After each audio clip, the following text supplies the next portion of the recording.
4వ వచనాన్ని 6వ వచనం 7వ వచనం మనం జ్ఞాపకం చేసుకుందాం.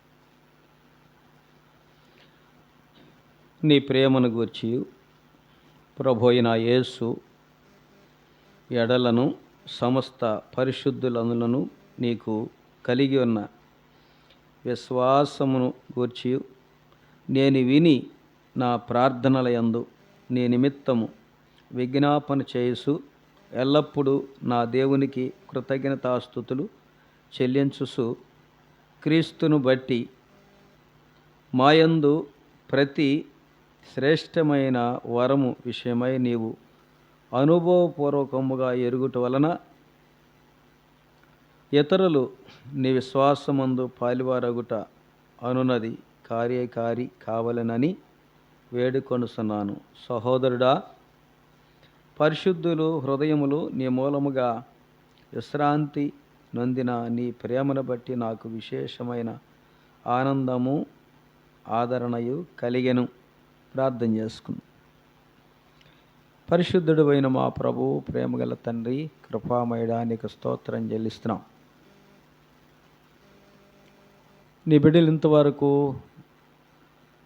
నీ శరీరంలో నీ రక్తంలో పాలు పంపులు కలిగించినందుకు స్తుతిస్తున్నాం. గడిచిన కాలంలో చాలామంది ఉన్నారు, ఇంకా రాలేదు. అవసాన కాలంలో అపవాది ఆటంకాలు తొలగించి నీ సన్నిధికి నీ బిడ్డలు నడిపించండి. లింకనన్న అక్క పడుతున్న ప్రయాస, పెద్దలు అప్పగించిన పని మరింతగా బలపరుస్తామని ఆశిస్తూ ఉన్నాం. మరి నీ చిత్తాన్ని బట్టి స్థలముందు నన్ను కూడా నడిపించావు. పని భారమై ఉన్నా, అనారోగ్యంలో ఉన్నా నీ సన్నిధికి నడిపించే స్తుతిస్తున్నాం. కొద్ది నిమిషాలు మాతో ఉండమని, చదువుడిన భాగాన్ని దీవించి ఆశీర్వదించమని యేసు క్రీస్తు నామమున వేడుకొని ప్రార్థన చేస్తున్నాము తండ్రి, ఆమెన్. ప్రియులరా, ఇక్కడ మనం చదువుకున్నటువంటి భాగంలో ఫిలోమోను యొక్క ప్రేమను మాత్రమే మనం జ్ఞాపకం చేసుకోవాలని జ్ఞాపకం చేసుకుంటూ ఉన్నాం. ఫిలోమోను పత్రిక ప్రేమ లేఖ. ఫిలోమోను అంటేనే ప్రేమించుట అని అర్థం. ఈ ఫిలోమోను పత్రిక రోమీయుల ప్రవాస స్థానంలో ఆ యొక్క కట్టడలో ఖైదీగా ఉన్న పౌలు ఫిలోమోనుకు రాస్తూ ఉన్నాడు ఒనేసిమును గూర్చి. అందువలన ఈ పత్రికని పౌలు పంపిస్తూ ఫిలోమోనును గూర్చిన సంగతులు చెప్తున్నాడు. 4వ వచనములో నీ ప్రేమను గూర్చి, నీ విశ్వాసమును గూర్చి నేను విని సంతోషించి ఆనందిస్తున్నాను అంటున్నాడు. ఆలోచన చేయండి. రోమా ఖైదీగా ఉన్న పౌలు కొలసిల్లో ఉన్న ఫిలోమోనుకి ఈ మాట రాస్తున్నాడు. రోమా పట్టణానికి కొలసి పట్టణానికి 1000 మైళ్ళు దూరం ఉంటుంది. కొలసి పట్టణం ఐరోపా ఖండములో ఉంది, రోమా పట్టణం ఆసియా ఖండములో ఉంది. రోమా పట్టణముల ఖైదుగా ఉన్న పౌలు ఫిలోమోను గురించి విన్నప్పుడు ఆనందం కలిగిందట, సంతోషం కలిగిందట. ప్రేమను బట్టి, విశ్వాసమును బట్టి, ఫిలోమోనులో ఉన్న ప్రేమను బట్టి ఖైదీగా ఉన్న తెలుసుకొని వినినప్పుడు ఆనందించాడు. ఒనేసిము ద్వారా కావచ్చు, లేకపోతే ఎపఫ్రాదితు కావచ్చు, లేకపోతే అరిగిప్పుని గురించి, ఇంకెవరెవరిని గురించి వచ్చిపోయే వారిని గురించి, మిగతా అందరు వచ్చారు వారిని గురించి విని, ఎందుకంటే ఫిలోమోను పౌలు ద్వారా రక్షించబడ్డాడు. ఫిలోమోను గొప్ప ధనికుడు, ఆయనింట సంఘం ఉంది. 1-2 వచనాల్లో మనం గమనిస్తే అక్కడ ఏమంటున్నాడంటే, 2వ వచనములో మన సహోదరి అయిన అప్పియాకు తోటి యోధుడైన అర్గిప్పునకును నీ ఇంట ఉన్న సంగమునకు శుభమని చెప్పి వ్రాయినది అన్నాడు. అక్కడ 3 వ్యక్తులను పలకరించాడు. ఫిలోమోన్ని పలకరించాడు. ఫిలోమోను భార్య సహోదరి అన్నాడు అప్పియా. అక్కడ తోటి యోధుడని కుమారుని గూర్చి కూడా చెప్తున్నాడు. అరిగిప్పను గూర్చి. అంటే వారి కుటుంబం ఎంతగా ప్రభువులో ఉన్నదో ఆలోచన చేయండి. ఎందువల్ల ఉన్నది? మొదటగా రక్షించబడింది ఫిలోమోను. ఫిలోమోనులో ఉన్న ప్రేమను బట్టి తన భార్య రక్షణలోనికి నడిపించబడింది. అంతే కదా? నీ ప్రవర్తనను బట్టి వాక్యము చెప్పకుండానే లేక ఎరుగకనే నీ భార్య దేవుని సన్నిధికి రాబట్టవచ్చును కదా అన్నాడు. నీ భర్త లేక నీ ప్రవర్తనను బట్టి నీ భర్తను రాబట్టవచ్చును అన్నాడు రోమాపత్రికలో. ఫిలోమోనులో ఉన్న క్రీస్తు యేసుకున్న ప్రేమను బట్టి తన భార్య రక్షణ పొందింది. అపియాకున్న విశ్వాస ప్రేమను బట్టి తన కుమారుడు అరిగిప్ప రక్షించబడ్డాడు. యోధుడు అన్నాడు, పనివాడుగా ఉన్నాడు. యేసుక్రీస్తుని ప్రేమను గుర్తెరిగిన ఆ కుటుంబం ఒకరి తర్వాత ఒకరు తండ్రి ప్రేమ, కుమారుని ప్రేమ, పరిశుద్ధాత్మ ప్రేమను మనం గుర్తు చూస్తూ ఉన్నాం. మొదటి 4వ వచనం మనం చదువుకున్న ప్రేమ, నీ ప్రేమను గూర్చి ప్రభు అయిన యేసుక్రీస్తు ఎడలనున్న సమస్త ఐశ్వర్యమును అన్నాడు కదా. సమస్త ఐశ్వర్యమును గురించి నీకు కలిగిన విశ్వాసమును గురించి అన్నాడు. ఇది తండ్రి ప్రేమ. 4వ వచనంలో ఇది తండ్రి ప్రేమ. 7వ వచనం వల్ల మనం గమనిక చేస్తే అక్కడ కూడా అంటున్నాడు, సహోదరుడా, పరిశుద్ధుల హృదయములు నీ మూలముగా విశ్రాంతి పొందుతున్నందున నీ ప్రేమను బట్టి నాకు విశేషమైన ఆనందం అన్నాడు. ఇది యేసుక్రీస్తు ప్రేమ. 10వ వచనం గమనించండి. అక్కడే 10వ వచనంలో అక్కడ అంటున్నాడు మరలా, నేను నీ ప్రేమను బట్టి వేడుకొనుట అనేది పరిశుద్ధాత్మ కార్యం లేక పౌలు ప్రేమ. తండ్రి ప్రేమ ఎలాంటిది అని మనం గమనిక చేస్తే యోహాను సువార్త చూడండి 14వ అధ్యాయం త్వరగా చదివితే నేను ముగించి త్వరగా మరలా దేవరం పడెళ్తా. యోహాను సువార్త 14వ అధ్యాయం 21వ వచనం అందించండి.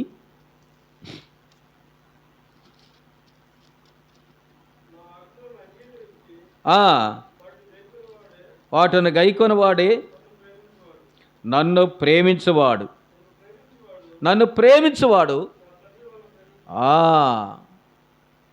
ఆయన ఆజ్ఞలు నిన్ను వలె నీ పొరుగు వారిని ప్రేమించము, లేకపోతే నీ పూర్ణ హృదయముతోనూ, నీ పూర్ణ ఆత్మతోనూ, పూర్ణ వివేకముతోనూ, పూర్ణ శక్తితోనూ, పూర్ణ బలముతోనూ నీ దేవుడైన యెహోవాను ప్రేమించవలెను అన్నదే కదా మొదటి ఆజ్ఞ అన్నాడు. అది తండ్రి ఇచ్చిన ఆజ్ఞ.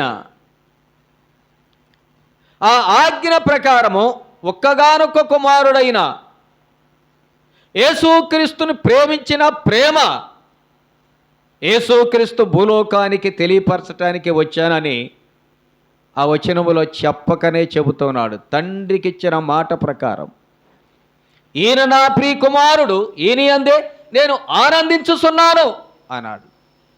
యేసు ప్రభువును చూసి తండ్రి. ఆలోచన చేయండి. తండ్రికి ఉన్న ప్రేమ ఫిలోమోనులో చూస్తూ పౌలు అంటున్నాడు, నీ ప్రేమను బట్టి నాకెంత విశేషమైన ఆనందం కలిగింది అన్నాడు. ఆలోచన చేయండి. కుమారుని చూసి తండ్రి అంటున్నాడు, ఈయన నా ప్రియ కుమారుడు, ఈయన యందే నేను ఆనందించుచున్నాను అన్నాడు. ఎందుకని? ఆయన ఆజ్ఞను పాటించాడు. తండ్రికి ఇచ్చిన మాటను నెరవేర్చిన వాడే ఉన్నాడు యేసుక్రీస్తు ప్రభు. కుమారుని ద్వారా తండ్రి ప్రేమించిన విధానాన్ని బట్టి ఆనందిస్తూ ఉన్నాడు. ఆయన ప్రేమను, తండ్రి ప్రేమను వెల్లడిపరుస్తున్నాడు. అందుకంటున్నాడు 21వ వచనములో, నా ఆజ్ఞలు అంగీకరించి వాటిని గైకొని వాడే నన్ను ప్రేమించువాడు, నన్ను ప్రేమించువాడు నా తండ్రిని ప్రేమించుచున్నాడు అన్నాడు కదా. యేసుక్రీస్తు ఎలాగూ ఆజ్ఞలు ప్రేమించి తండ్రికి లోబడి ఉన్నాడో, యేసుక్రీస్తును నమ్మినటువంటి ఫిలోమోను కూడా, అంగీకరించబడిన ఫిలోమోను కూడా తండ్రి చిత్తానుసారమైన ప్రేమను కుమారుడిలో నేర్చుకున్న విధానాన్ని ఫిలోమోను జ్ఞాపకం చేస్తూ ఉన్నాడని పౌలు అంటున్నాడు. ఫిలోమోను, నీ ప్రేమను బట్టి నేను ఆనందం పొందుతున్నాను అన్నాడు. 23వ వచనం అక్కడే 14:23 చదవండి త్వరగా. 23వ వచనం, యేసు ఒకడు నన్ను ప్రేమించినడలా వాడు నా మాట గైకొనును, అప్పుడు నా తండ్రి వానిని ప్రేమించును. ఎప్పుడు ప్రేమించినట్లు గుర్తు చెప్పండి. తండ్రి మాట తన పిల్లవాడు ఎప్పుడు వింటాడో అప్పుడు తండ్రిని ప్రేమించినట్లు, వినకపోతే వ్యతిరేకించినట్లు. తండ్రి మాట వినాలి, నా మాట వినాలి, వినినప్పుడే నీలో నా ప్రేమ ఉందని నేను గుర్తెరుగుతానన్నాడు. పౌలు ఇచ్చినటువంటి యేసుక్రీస్తు సువార్తను బట్టి రక్షించబడిన ఫిలోమోను రక్షణ పొందిన ప్రేమ, ఆ కల్వరి శిలువ ప్రేమను ఫిలోమోను గుర్తించుకొని ఆ ప్రేమను ప్రకటిస్తూ వచ్చాడు. గృహంలో కానీ, గ్రామంలో కానీ, సంఘము కానీ. ఆయన పొందిన ప్రేమ, ఫిలోమోను పొందిన ప్రేమ, తండ్రి ప్రేమ, కుమారుని ప్రేమ అనేకులకు తెలియపరచుట వలన అనేకులు ఆయన ఇంట సంఘముగా చేర్చబడింది. ఆలోచన చేయండి. ఫిలోమోనులో ఉన్న ప్రేమ, యేసుక్రీస్తులో ఉన్న ప్రేమ, తండ్రి ప్రేమ. అర్థమవుతుందా? కొంచెం మనసు పెట్టి జాగ్రత్తగా ఉంటే అర్థమవుతుంది. నా మాట గైకొనును, అప్పుడు నా తండ్రి వానిని ప్రేమించును. యేసుక్రీస్తు మాట ఎలాగో గైకొనుట అంటే నడుచుకొనుట, విని నడుచుకొనుట. అప్పుడే తండ్రిని ప్రేమించిన వారుగా ఉంటాం. యేసుక్రీస్తు మాటని త్రోసివేస్తే తండ్రి ప్రేమకు దూరం అవుతాం. ఫిలోమోను యేసుక్రీస్తు మాటని అంగీకరించాడు, పౌలు చెప్పిన మాట. పౌలు ఏ సువార్త ప్రకటించాడు యేసుక్రీస్తును గూర్చి. యేసుక్రీస్తును గూర్చిన భారం, ప్రయాస, ఆ యొక్క త్యాగం, విశ్వాసం, ప్రేమ, ఆ విధేయత ఫిలోమోను నేర్చుకున్నాడు. తండ్రి కుమారుడు ఫిలోమోను ద్వారా మహిమపరచబడుతున్నారు. వారిద్దరి ప్రేమను ఫిలోమోను వెల్లడిపరుస్తున్నాడు ఎంటనున్న సంఘములో. బహుధనవంతుడు ఫిలోమోను, పెద్ద ఇల్లు కూడా ఉంది, సంఘము కూడుకునే పెద్ద ఇల్లు ఉంది. అయినను ఆయన ఎవరిని ప్రేమిస్తున్నాడు? పాపులను ప్రేమిస్తున్నాడు. పాపులను ప్రేమిస్తున్నాడు. పాపాత్మలందరిని ప్రేమించి ప్రభు అయిన యేసు క్రీస్తునందు నడిపించి సంఘముగా సమకూరుస్తూ ఉన్నాడు. ఎంత ప్రేమ! కల్వరి శిలువ ప్రేమ. ప్రభు పడిన ప్రయాస కంటే మిగులున్న ప్రయాస నాదేనని ఫిలోమోను ఇష్టపడ్డాడు. నా కొరకు ప్రభు అయిన యేసు క్రీస్తు వారు ఆ కల్వరి శిలువలో తన ప్రాణమును అర్పించిన పాపపత్రాన్ని శిలువ మేకులకు కొట్టి తన ప్రేమను వెల్లడిపరిచి తన కుమారుడు కుమార్తెగా చేసుకున్నాడు.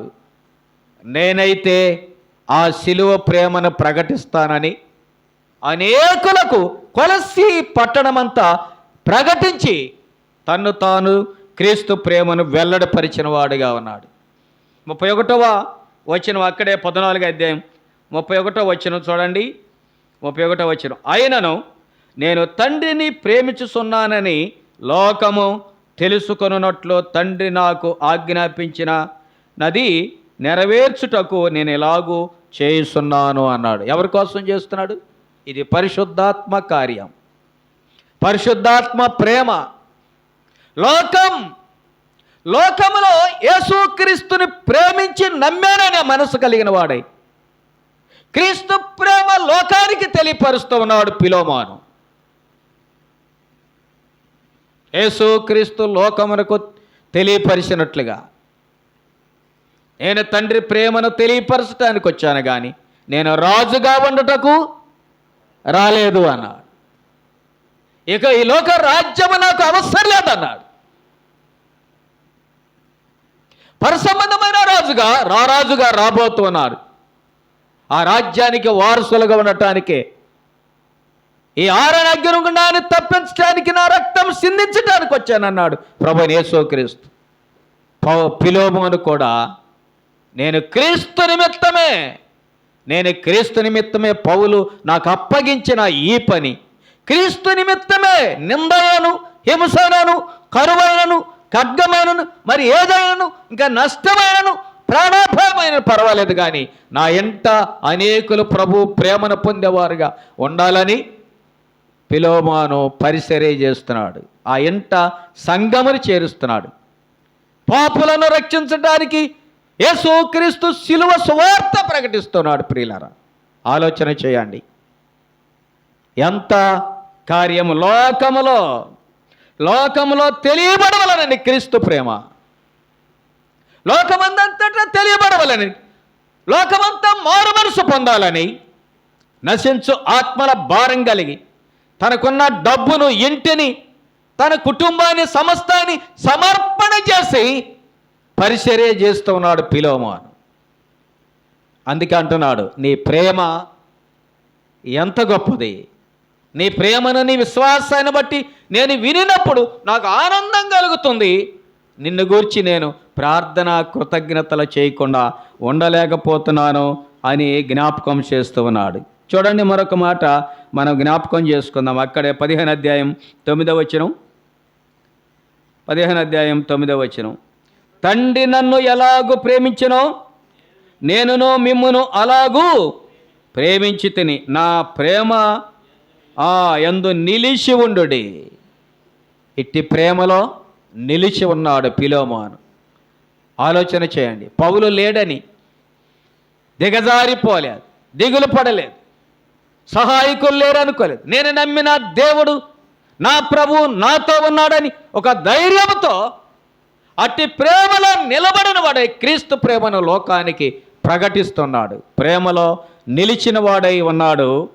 ఎవరు? ఫిలోమోను. పౌలు అంటున్నాడు, నీ ప్రేమను బట్టి నాకు ఆనందం కలుగుతుంది. నేను ఐరోపా ఖండములో కాదు, ఆసియా ఖండములో, రోమా పట్టణ ఖైదీలో ఉన్నా, హింసించబడుతున్నా కూడా నిన్ను బట్టి నేను ఆనందిస్తున్నాను అన్నాడు. అక్కడే 10వ వచనం అంటున్నాడు. చూడండి ఏమంటున్నాడో, నేను నా తండ్రి ఆజ్ఞ గైకొని ఆయనను ప్రేమయందు నిలిచి ఉన్న ప్రకారం మీరును నా ఆజ్ఞలు గైకొని నిలిచి ఉందురు అన్నాడు. ఎవరిలో తండ్రి ప్రేమ ఉంటుందో వారు మాత్రమే యేసు క్రీస్తు ప్రేమలో ప్రభు వచ్చేంత వరకు నిలిచి ఉంటారు అన్నాడు. ప్రేమ లేకపోతే నిలబడలేరు. ప్రేమ అన్నిటినీ తాళుకొను కదా. ప్రేమ మత్సరపడదు, ప్రేమ డంబముగా ప్రవర్తించదు, ప్రేమ నిరీక్షణ విశ్వాసం కదా. ఈ మూడే కదా ముఖ్యమైనవి అన్నాడు కదా కొరింథీ పత్రిక. ఫిలోమోను ప్రేమలో నిలబడిపోయాడు. ప్రేమలో, క్రీస్తు ప్రేమలో, లోక ప్రేమలో కాదు. ఫిలోమోను కుటుంబం అంతా క్రీస్తు ప్రేమ కొరకు నిలువబడింది. ఎంతైనా ఖర్చు పెట్టడానికి, ఏమైనా త్యాగం చేయటానికి నిలువబడిన వారు. అందుకే ఆ గొప్ప పౌలు ఆయన అంటున్నాడు, దూరంగా 1000 మైళ్ళు దూరంలో ఉండి నీ ప్రేమను బట్టి నేను సంతోషిస్తూ ఉన్నాను. నువ్వు నిలువబడిన నీ విశ్వాస ప్రేమను బట్టి నేను ఆనందిస్తూ ఉన్నాను అని మాట్లాడుతున్నాడు. 15వ వచనం అక్కడే చూడండి, 15-17లో, మీరు ఒకరినొకడు ప్రేమించవలెనని ఈ సంగతులు మీకు ఆజ్ఞాపించుచున్నాను అన్నాడు. నీతో ఉన్న సంఘము, నీతో ఉన్న పనివారు, పరిచారకులు, నీతో ఉన్న సహోదరులు ఒకరినొకడు యేసుక్రీస్తు ప్రేమలో నిలబడి ఉండాలని నేను మరలా నిన్ను కొనియాడుతూ కృతజ్ఞత స్తుతులు ప్రార్థన చేస్తున్నాను అన్నాడు. నేను మరలా వచ్చేదనో లేదో తెలియదు కానీ నేను ఈ రోమా ఖైదీలో ఉన్నాను. వచ్చినా రాకపోవచ్చు, లేకపోవచ్చు, కానీ నీవు మాత్రం, ఓ పిలోమాను, నీవు మాత్రం యేసుక్రీస్తు ప్రేమలో నిలుచుండి అట్టి ప్రేమ సహోదరుల మధ్య ప్రేమలో ఒకరినొకరు నిలబడి ఒకరినొకరు ప్రేమించుకునేవారు, క్రీస్తుని ప్రకటించుకునేవారు ఉండాలని జ్ఞాపకం చేస్తున్నాడు. మొదటి యోహాను పత్రిక నేను ముగిస్తున్నాను, నాకు సమయం లేదు, అందుకని తొందరగా వెళ్ళాలని. మొదటి యోహాను పత్రిక 2వ అధ్యాయం 10వ వచనం తీసిన వాళ్ళు చదవండి. సహోదరిని ప్రేమించువాడు వెలుగులో ఉన్నవాడు, అతని యందు అభ్యంతర కారణం ఏమీ లేదు. ఎవరు సహోదరిని ప్రేమిస్తే వెలుగులో ఉండాలి. మన వెలుగు సంబంధం, శేఖర సంబంధం కాదు.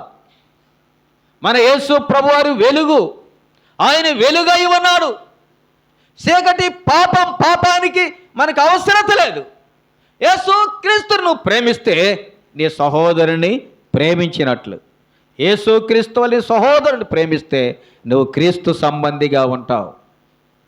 పిలోమానుతో మాట్లాడుతా, ప్రభు వచ్చేంత వరకు నీంటున్న సంగమతో, నీ సహోదరులతో నీ ప్రయాస వ్యర్థం కాకుండా ప్రతిఫలం పొంది ఉండాలంటే నీవు మాత్రం నీ సహోదరులని దేవుని బిడ్డల వలె ప్రేమించాలి, వెలుగు సంబంధాల వలె అనే మాట జ్ఞాపకం చేస్తున్నాం. 4:7 వచ్చిన అక్కడే 4:7 వచ్చిన, ప్రియులారా మనము ఒకరినొకడు ప్రేమింతము, ఏలయనగా ప్రేమ దేవుని మూలముగా కలుగుతున్నది. ప్రేమించు ప్రతివాడును దేవుని మూలముగా పుట్టినవాడై దేవుని ఎరుగును అన్నాడు. సహోదరుని ప్రేమించేవారు ఎవరు? యేసుక్రీస్తుని ఎరిగినవారు. ఎరగని వారు ప్రేమించరు. నువ్వు ప్రేమించలేదంటే ఇంకా ప్రభుని ఎరగనట్లే. యేసుక్రీస్తుని, ఓ పిలోమాను, నీంటున్న సహోదరుడు, నీ దగ్గర దొంగతనం చేసినటువంటి ఒనేసిము నా యొద్ద రక్షణ పొంది ఉన్నాడు ఈ చెరసాలలో. నేను ఈ ఒనేసిమును పంపిస్తున్నాను. ఒకప్పుడు వాడు నిష్ప్రయోజనమైన వాడే, కానీ ఇప్పుడు ప్రయోజనమైన వాడు. ఈ ఒనేసిమును నేను పంపిస్తూ ఉన్నానని మనసులో ఉంచుకొని పిలోమోనుతో అంటున్నాడు, సహోదరుడు నువ్వు ప్రేమించకపోతే నీలో ప్రేమ లేనట్లే అన్నాడు. ఇప్పుడు మనకు సహోదరుడు, ఒకప్పుడుకి నష్టం కలిగించిన వాడు, కానీ ఇప్పుడు ప్రయోజనకరమైన సహోదరుడు. సహోదరుడిని నువ్వు ప్రేమించకపోతే నువ్వు ఎరుగునట్లే అన్నాడు. చాలాసార్లు మనం సహోదరులో ఉన్న లోపాలను చూసి చేదరించుకుంటాం, కానీ ప్రేమను సోపం. ప్రతి ఒక్కరిలో లోపాలు ఉంటాయి. ప్రభు వచ్చేదాకా పరిపూర్ణమైన విశ్వాసి ఎవరు లేరు. ప్రభు వచ్చినప్పుడే మన శరీరం మార్చబడి మహత్య శరీరం రాగానే ప్రభుతో వెళ్ళినప్పుడే పరిపూర్ణంగా సిద్ధపడి వెళ్ళగలుగుతాం. లోపాలు ప్రత్యేకత కాదు, ప్రేమించే లోపాలు సరిచేయుట, తప్పిదములు సరిచేయుట క్రీస్తు ప్రేమకు తగిన మాదిరి. అందుకే అంటున్నాడు, ఒకప్పుడు నీ దగ్గర దొంగతనం చేసి ఉండటం ఒనేసిము, కానీ ఇప్పుడు అలాంటి వాడు కాదు. ఇప్పుడు ప్రయోజనకరమైన వాడు. నేను పంపిస్తున్నాను, సహోదరుణ్ణి ప్రేమించకపోతే నువ్వు ప్రభుని ఎరగని వాడివే. పిలోమాను, నీ ఇంట సంఘమన్నా, సువార్త ప్రకటించిన, ప్రేమ చూపిన, దాన ధర్మాలు చేసిన, అనేక మంది సంఘాన్ని సమకూర్చుకున్న సహోదరుని నువ్వు ప్రేమించకపోతే పిలోమాను, నువ్వు ప్రభుని ఎరగనట్లే. 10వ వచనం అక్కడేమంటున్నాడు, 8వ వచనం చూడండి. దేవుడు ప్రేమ స్వరూపి, ప్రేమ లేనివాడు దేవుని ఎరుగడు. మనము ఆయన ద్వారా జీవించున్నట్లు దేవుడు తన అద్వితీయ కుమారుని లోకంలోనికి పంపాను. దీనివలన దేవుడు మన యందుంచిన ప్రేమ ప్రత్యక్ష పరచబడుతున్నది అన్నాడు. ఒక్కగానొక్క కుమారుడు ప్రభువైన యేసుక్రీస్తు. నీచులము, భ్రష్టులము, దుష్టులము, అవిధేయులము, అంధకారములో జీవిస్తున్నటువంటి దోషకులము, దోసుకునే వారము, మన అతిక్రమ పాపముల దోషములు బట్టి ఒక్కగానొక్క కుమారుడు భూలోకానికి పంపాడు. ఆయన రుధిర రక్త దారాల చేత మనల్ని పవిత్రులుగా చేసి ఆయన బిడ్డలుగా చేసుకొని ఆయన తక్కువదారులుగా పరలోకమందు ఉంచాలని ఆ ఒక్కగానొక్క తన ముద్దుకి ఉమ్మడైన యేసుక్రీస్తు మన కొరకు ప్రత్యక్షపరిచాడు. కల్వరి సిలువలో బలిగా అప్పగించుకున్నాడు. గుర్తుందా? మనం ఎలాంటి వారమైనా ఆయన ఎంతగా ప్రేమించాడు. కల్వరి సిలువలో ఆయన ప్రాణం పెట్టినంతగా ప్రేమించాడు. ఆలోచన చేయాలి. ప్రేమ లేకపోతే సహోదరుని ద్వేషించిన వారం అవుతావు అన్నాడు. చూడండి, అక్కడే జ్ఞాపకం చేస్తున్నాడు 10వ వచనం. మనము దేవుని ప్రేమించితమని కాదు, తానే మనలను ప్రేమించి మన పాపములకు ప్రాయశ్చిత్తమైన యుండుటకు తన కుమారుని పంపెను. ఇందులో ప్రేమ ఉన్నది అన్నాడు. ప్రేమ లేకపోతే మనకు రక్షణ లేదు. క్రీస్తు మనల్ని ఎంతగానో ప్రేమించాడు. అక్కడ యోహాను సువార్త 3:16లో, మొదటి పత్రిక 3:16లో చూడండి ఏమన్నాడు. ఆయన మన నిమిత్తం తన ప్రాణమును పెట్టాను గనుక దీని వలన ప్రేమ ఎట్టిదో. ప్రాణం పెట్టిన ప్రేమ ఏమి చూసి, మన దగ్గర ఏమి చూసి యేసు ప్రభు ప్రాణం పెట్టాడు? పాపాత్ములైన మనము ఆరని అగ్నిగుండానికి వెళుతున్న మనలను ఆ అగ్నిగుండం నుంచి తప్పించుటగా క్రీస్తు మన కొరకు తన ప్రాణం పెట్టి రక్తధారలు చిందించి మరణమును జయించి తిరిగి లేచాడు. ఆ పవిత్ర రక్తం మనల్ని పవిత్రపరిచింది. ఆయనందు విశ్వాసం ఉంచుట ద్వారా ఆయన కుమార్తెలుగా పరలోకమందు ఉంచింది. ఆయన ప్రేమ కలిగి జీవిద్దాం. తండ్రి ప్రేమ, కుమారుని ప్రేమ, పరిశుద్ధాత్మ కార్యం అనే ప్రేమ సువార్త ప్రకటిద్దాం. ప్రేమలో నిలిచి ఉందాం. ఒకరినొకరును ప్రేమించుకుంటూ ప్రభు కొరకు ఎదురు చూద్దాం. దేవుడి మాటలో దీవించునుగాక. పరిశుద్ధుడు అయిన తండ్రి, కృపామయుడా, నీకు స్తోత్రం చెల్లిస్తున్నాం. దయగల దేవుడి, చాలా సంగతులు మాట్లాడాలి కానీ ప్రభువా సమయం అవుతుంది. మరలా వెళ్ళి అక్కడ ప్రేయర్ ప్రారంభించాలి. క్షమించండి. మరొకసారి కొన్ని సంగతులు వివరించడానికి సహాయం చేయమని, మమ్మల్ని పిలిచిన కుటుంబాన్ని, సంఘాన్ని దీవించి ఆశ్రయించి మరింకెక్కువగా ఉజ్జీవపరచడానికి సహాయం చేయమని, నడిపిస్తున్న వారు, పాటలు పాడుతున్నారు సహోదరులు, అధ్యక్షులు అందరినీ దీవించి ఆశీర్వదించమని మాకు ఇచ్చిన సమయాన్ని బట్టి స్తుతిస్తూ యేసు క్రీస్తు నామమున వేడుకొని ప్రార్థన చేస్తున్నాము తండ్రి. ఆమేన్. అందరికీ వందనాలు.